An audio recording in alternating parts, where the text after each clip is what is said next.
নমস্কার এভরিওয়ান। আশা করছি আপনারা সবাই ভালো আছেন, সুস্থ আছেন। আপনারা অলরেডি জানেন বেসিক টু অ্যাডভান্সের একটা আমরা কোর্স পুরো বাংলা ভাষায় চালু করছি 20 মার্চ থেকে। যারা যারা ইন্টারেস্টেড থাকবেন তারা তারা এনরোল করতে পারেন। অ্যাবাউট কোর্স আমি ডেসক্রিপশানে তার গুগল ফর্ম ইভেন তার উপর একটা সেপারেট ভিডিও অলরেডি বানিয়ে রেখেছি, সেই সেপারেট ভিডিওর লিঙ্কটাও আমি পোস্ট করে দেবো। ওকে, তো আজকে আমরা 17 মার্চের পোস্ট মার্কেট অ্যানালিসিস করব। অলরেডি 9:30-তে চলে এসেছি। সাধারণত 9:30-তে দাঁড়িয়ে যেটা করে থাকি, কি করে থাকি, রেজিস্ট্যান্স অ্যান্ড সাপোর্টকে আইডেন্টিফিকেশন। এই মুহূর্তে যদি দাঁড়িয়ে দেখা যায়, আমাকে এইখানে যদি রেজিস্ট্যান্সের কথা বলা যায়, রেজিস্ট্যান্স আমার 22,500তে ক্রিয়েট হচ্ছে। কার কার কারণে? Volume, Y and Y change, এই তিনজনের জন্য আপাতত এই মুহূর্তে দাঁড়িয়ে আমাদের রেজিস্ট্যান্স ক্রিয়েট হচ্ছে।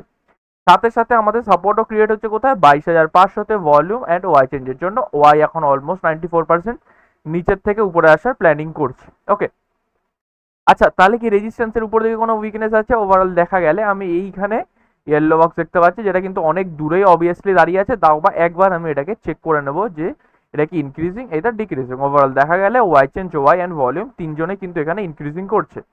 সাথে সাথে আমাদের যে রেজিস্ট্যান্সের নেয়ারে যারা যারা রয়েছে, নেয়ার বলতে এই যে 68%, তারপর 74%, এরা কি ইনক্রিজিং করছে? এদেরকে একবার চেক করে নেব। যারা মার্কেটের ক্লোজে থাকবে তাদের বেশি প্রবাবিলিটি হবে ইনক্রিজিং করার। ভলিউমকে দেখলে যদি দেখা যায় ইনক্রিজিং র্যাপিডলি করছে, ওয়াইও ইনক্রিজিং, ওয়াই চেঞ্জও ইনক্রিজিং, মানে প্রবাবিলিটি হতে পারে ভলিউমের সাথে সাথে ওয়াই চেঞ্জও কিন্তু এখানে শিফটিং করে ফেলতে পারে। তো রেজিস্ট্যান্সের দিকে পরবর্তীকালে এই স্ট্রাইক প্রাইসে উইকনেস আসার চান্স আছে, আমি দেখতে পাচ্ছি।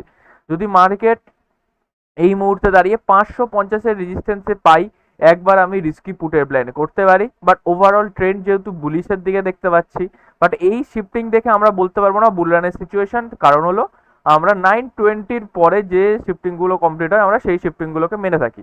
তো এখন অব্দি 920-র আগে হয়েছে বলে আমরা একটাও শিফটিংকে কনসিডার করবো না। এই মুহূর্তে দেখা গেলে 500 রেজিস্ট্যান্স, মানে এই রেজিস্ট্যান্সে যদি পাই, আমরা ডেফিনেটলি পুটের ট্রেড অ্যাভয়েড করে দেবো, পুটের ট্রেড ইনিশিয়েট করবো না।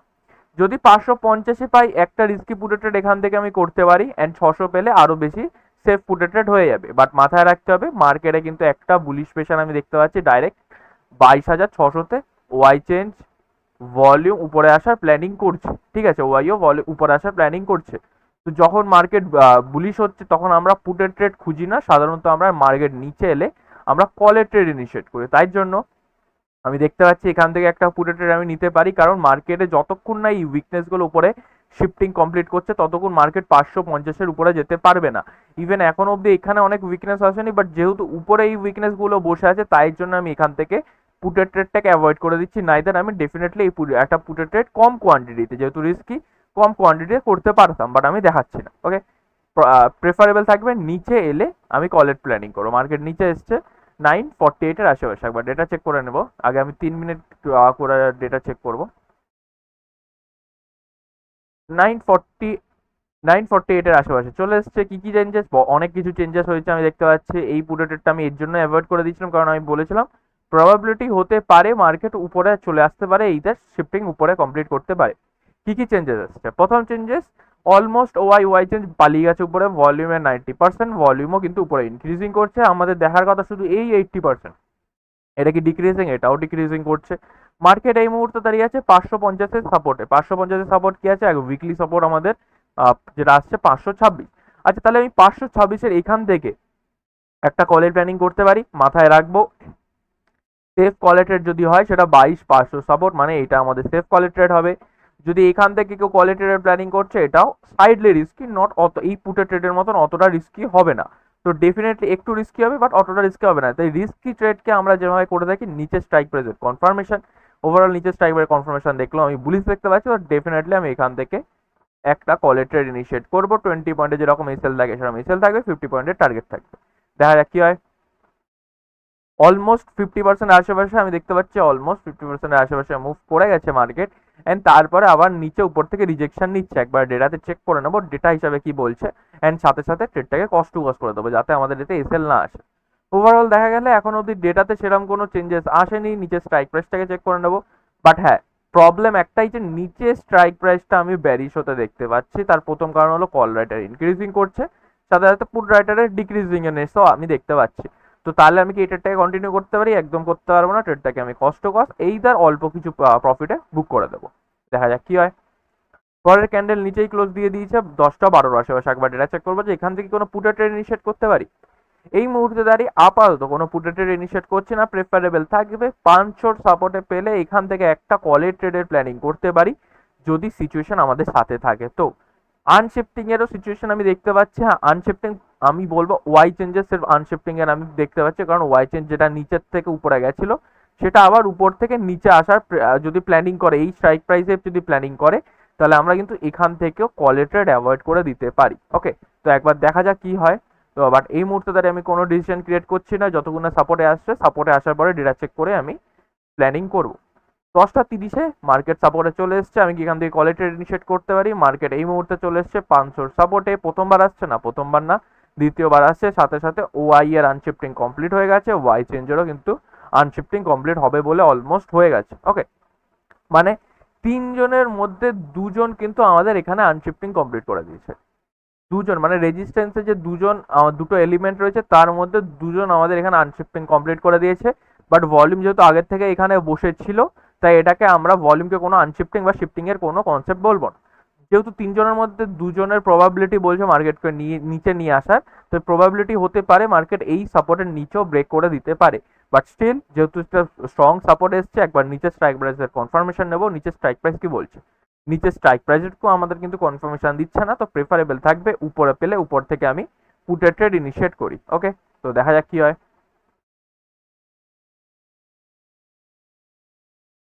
মার্কেট এতটা উপরে এসেছিল, বাট উপরে এসে সাস্টেন করতে পারেনি, আবার নিচে চলে এসেছে, কারণ মার্কেটে আমি একটা অত্যাধিক ব্যারিশ প্রেশার দেখতে পাচ্ছি।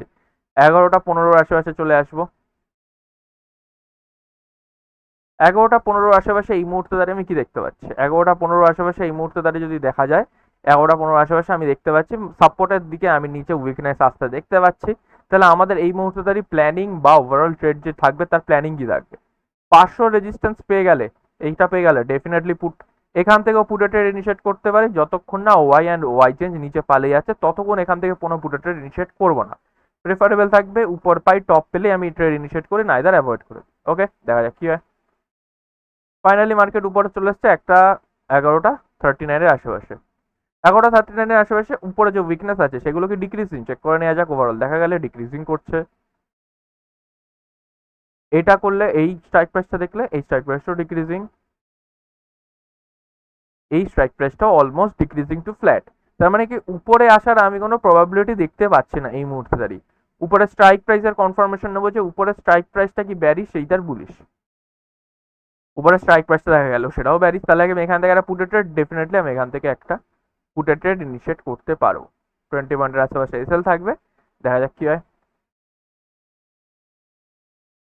আমাদের কিন্তু পুরোপুরি এটাতে পুরো টার্গেট এসছে, তো আমরা পুরো টার্গেট এটাতে ডেফিনেটলি অ্যাকসেপ্ট করে নেবো। ডেফিনেটলি টার্গেট হলো টার্গেট অ্যাকসেপ্ট করবো। 12টা 24-এর আশেপাশে একবার ডেটা চেক করবো যে এই ট্রেডটাকে কন্টিনিউ রাখা যেতে পারে। 12টা 24-এর আশেপাশে আবার একটুখানি প্রবলেমেটিক হতে চলছে, কারণ ডেটাতে আবার চেঞ্জেস এসছে। প্রথম চেঞ্জেস, রেজিস্ট্যান্স আবার উইক হয়ে গেছে উপরের দিকে, তো প্রেফারেবল হবে আমি ট্রেডটাকে এখানে ক্লোজ করে দিই। তো আমি ট্রেডটাকে এখানেই ক্লোজ করে দেবো, আমি কিন্তু ট্রেডটাকে নিচের দিকে আর কন্টিনিউ এই মুহূর্তে দাঁড়িয়ে করবো না। ওকে, সাথে সাথে সাপোর্ট যদি পাই, সাপোর্ট পেলে 450 সাপোর্ট পেলে একবার কলের প্ল্যানিং করতে পারি। বাট এখান থেকে কল বা এখান থেকে পুট কোনো ট্রেডিং ইনিশিয়েট আমি করবো না এই মুহূর্তে দাঁড়িয়ে। ওকে, দেখা যাক কি হয়। ক্যান্ডেল উপরে ক্লোজ দিয়েছে 1টা 24-এর আশেপাশে, একবার ডেটা চেক করবো 1টা 24-এর আশেপাশে।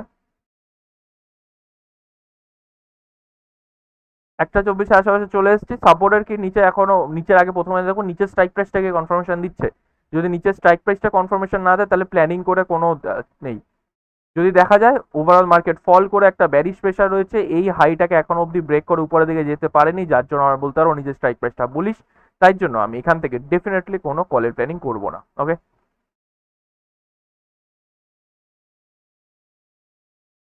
1টা 51 54 আশেপাশে চলে এসেছি। এই মুহূর্তে দাঁড়িয়ে ডেটাতে কোনো চেঞ্জেস, একবার নিচের উইকনেসকেও চেক করে নেওয়া যাক। নিচের উইকনেস ডিক্রিজিং আসতে দেখতে পাচ্ছি, উইকনেস ডিক্রিজিং আসছে। এই স্ট্রাইক প্রাইসে কি উইকনেস ডিক্রিজিং, এখানেও উইকনেস ডিক্রিজিং।